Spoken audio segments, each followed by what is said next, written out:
How you going, guys? I'm here with Colin in his gyro Magni 915. So we're going to have a look at first impressions after the first 90 odd hours. So we'll have a look around and find out some more info about this gyro.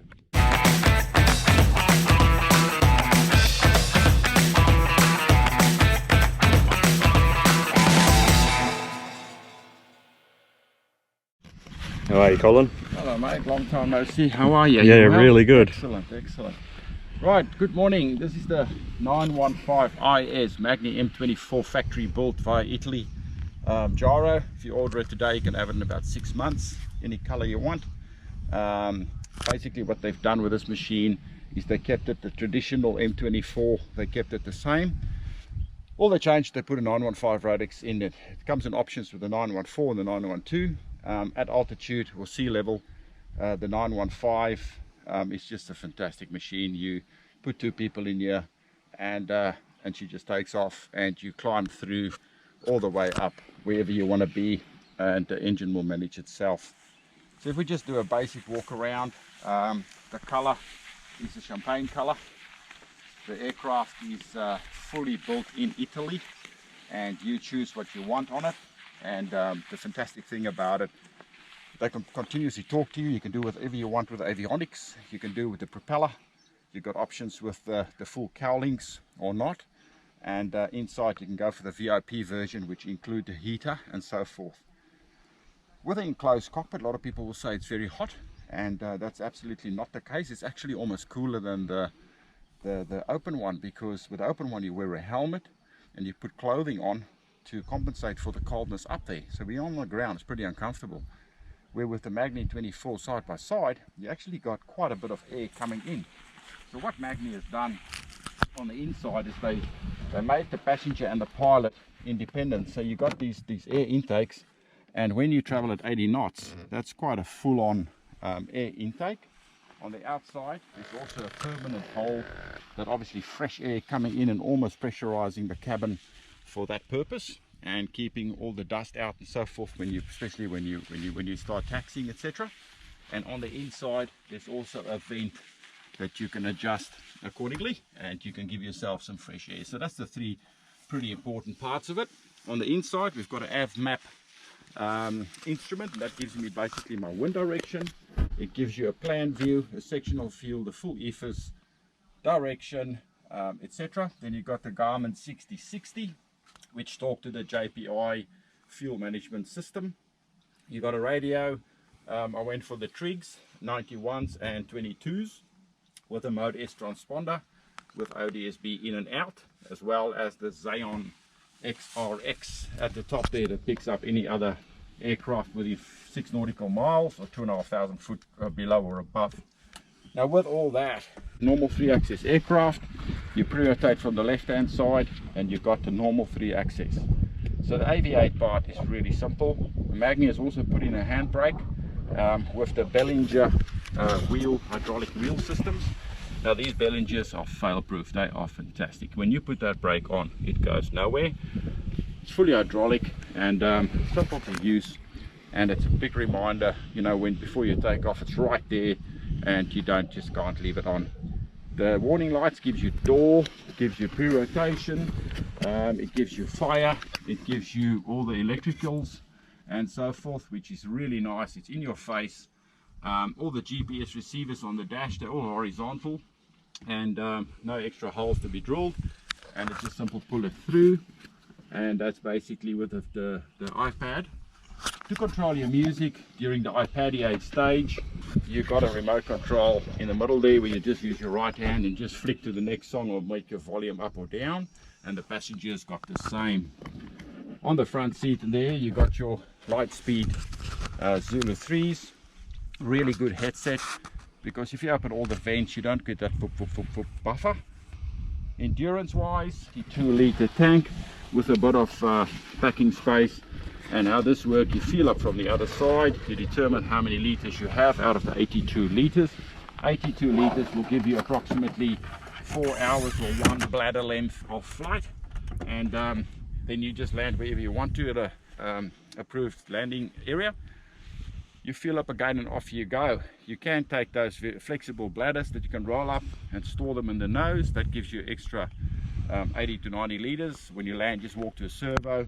It either uses F-gas or 91, 95 or 98. Put it in the engine. With the 915 engine, pretty compact. You've got the turbo with the air cleaner on the outside. You can see the white wires there for the JPI fuel management system, and the tanks are underneath the seats. So that's on the left hand side of the aircraft. The DUC or duck flash 2 propeller, 90-degree offset, a bit wider than the others for a bit more thrust. I can highly recommend it. Really good propeller. It gives you awesome power and speed, ground adjustable, and they come absolutely with everything in the box how to do it. On the right side you've got your electronics with all your fuses. Everything is pretty clear. You get all the instruments in the front there as a display. What's lovely about it, it shows you all 4 cylinders: exhaust gas temperature, cylinder head temperature, fuel flows, oil pressure, fuel pressure.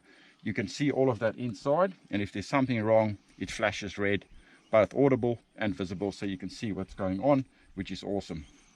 Fuel takes about 3.3 liters of oil, about 3.3 liters of oil. Living at the sea, flying around the ocean, around about 30 hours we chuck it out, put new ones in, and every 50 hours we do a few plugs, and since then she's just been purring. On the heater side of things, if it's a bit condensated inside, the hot air comes through the radiator, come back on that blue pipe, and it comes back as an air vent in the ground, and it blows the hot air free of carbon monoxide. It's nothing to do with the exhaust gases. It's just the oil cooler and the radiator. It's that air that comes back into the cabin, which is really ingenious. Apart from that, mate, it's just a lovely machine. Come highly recommended.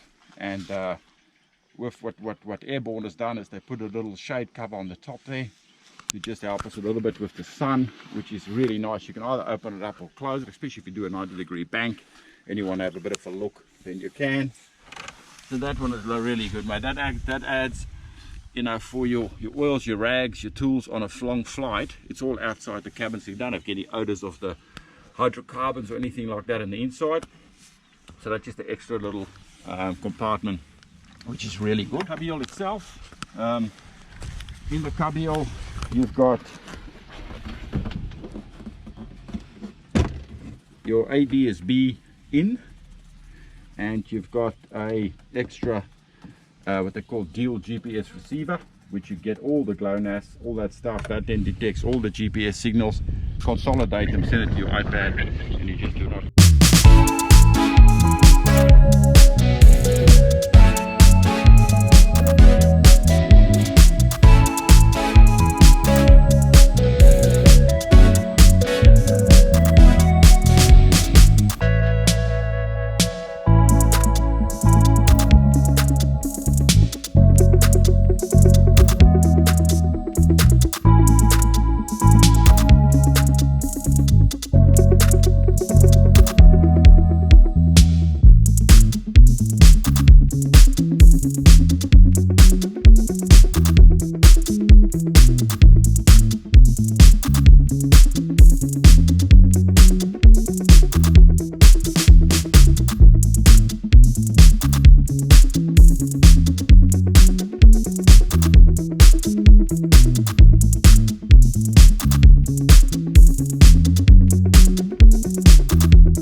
about Magni or gyros is I've flown a few, but what I enjoy about the Magni range, if you go to some of the previous ones I owned, and you go and you waggle the tail of a Magni and you leave it, she comes back, you know what I mean? Like if I hit turbulence coming around a mountain, she's pretty rigid. If I put it on a 1 minute turn and I just put it at that angle and I let go, Magni stays there. It stays in that 1 minute turn. Where my previous gyro with another name or another make, you had to fly, you couldn't leave the stick. If you go and do it just with some of the competitors, they wiggle themselves to death. So when we were in Townsville coming around a mountain there in another make, you know, we were shaking so badly that we had to come right back on speed, pull the nose up, slow down, get out of the turbulence and go. Where when I flew to Uluru, the Magnis can handle quite a bit of turbulence, and that just sold me on this design. And yeah, so that's what I can say from a stability point of view. From a trim tab point of view, obviously on the rudder, they put a trim tab, you adjust it what you need, and it's fire and forget. So what's the reason you're so passionate about gyros? I suppose probably the short field landings and takeoffs. When you in an emergency have to come down, where an aircraft you normally have to hit the ground about 60 miles an hour to keep on flying, where the Magnis you can hit the ground most probably around about 15. So that safety side of things always resonated with me and my passengers. Also in normal conditions with high temperatures, low temperatures, flying underneath the cloud, we all of a sudden have your shadows from, you know, between the non-shadowy bits and the shadow bit. All you see is the RPM changes. You don't feel that, you know, from a normal turbulent point of view. So they are susceptible to turbulence, but about 10% of what a normal fixed-wing aircraft is. On the inside itself, you know, you can still, when you fly, you can't hover, but you can do a very, very close copy. And as long as you've got about 10 knot winds, you virtually can stay on the same spot to do your aerials. You can do a very, very gradual pirouette. It's almost like a helicopter and hover at high altitude, and you need about 50 feet to recover from that to get back into normal flying again, which is very easy to learn. So that's the big one. The handling, the ground handling into a shed or knot. They're only 1.8 meters wide and 9 meters long with the blade included, and about 2.2 meters in height. So to push it in and out of a hangar, 270 kilogram machine that's perfectly balanced in the middle, so that the wheels of COG is perfectly in the middle. You just lift it on the tail, push it on the prop, and you go into your place and you come out again. Very simple. Close it, and you got your pitot tube, you got your statics from the outside. You can see all the wind directions coming in during flight, and all that combined with these guys, the Magni Orion Plus, made in factory in Italy. You can't beat it, mate. It's just until you fly it and experience what I'm doing every weekend, you just have to burn a bit of fuel on weekends. And I've taken 36 people for a flight since I had it, and total taken about 400 people, and I've never had anybody. The youngest were 4 and the oldest were 88, and never had a complaint or anybody to say, you know, one of those during, because there's no turbulence. So, and because I'm an exceptional pilot, most probably. So how long have you been flying for? Late 2000, got started flying myself every weekend around about 2005, and late 2004. So all up about 16 years, and hopefully another 16. So yeah, we just need to sell it to other people, because they can feel and experience the joy of being in the 3-axis or 3D world. So that's us, mate. Awesome.